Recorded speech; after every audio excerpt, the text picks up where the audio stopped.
You know what, Mom? We only bought you a one-way ticket. The return trip, you'll figure it out. That was what my daughter-in-law Tanya said as she rolled her designer luggage into the first-class lane. Not even glancing back, and just like that, they were gone through security. Gone with every ounce of dignity I had left. I stood alone in Nashville International Airport. No suitcase, no boarding pass. Just a thin sweater and a printed itinerary I now realized was for show. They had never meant for me to come back. Just hours earlier, I had believed we were going on a family trip. A healing getaway after the funeral. My husband Jake passed 2 months ago. 42 years married, buried on a rainy Monday. They said I needed fresh air. I sold the last pearls he gave me to help with the flights. Everyone's pitching in, they smiled. I never saw a receipt. At check-in, I noticed Tanya's mother had a first-class ticket. So did Tanya and Mark. Then the attendant said, "Sorry. Ma'am, there's no return trip under your name."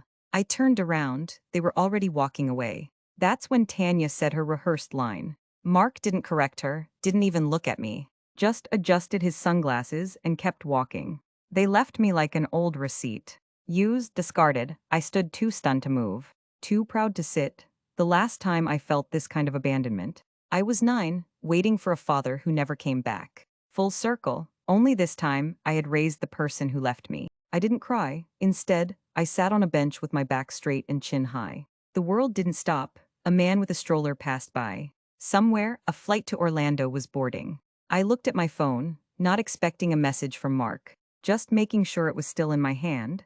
It was all I had left. Who could I call? My sister died years ago. I wouldn't hand my friends this humiliation. No. Because I had something else, tucked in my bra. Right next to my heart was a small envelope. Inside, the business card of a lawyer. My husband's old friend, he always said, "If you ever need anything, Blake, you come find me." And now I might have been left with nothing. But that didn't mean I had nothing left to do. Grief doesn't knock, it crashes in. That's how it felt when Jake died. A stroke, massive, irreversible. Final, one moment he was humming in the kitchen.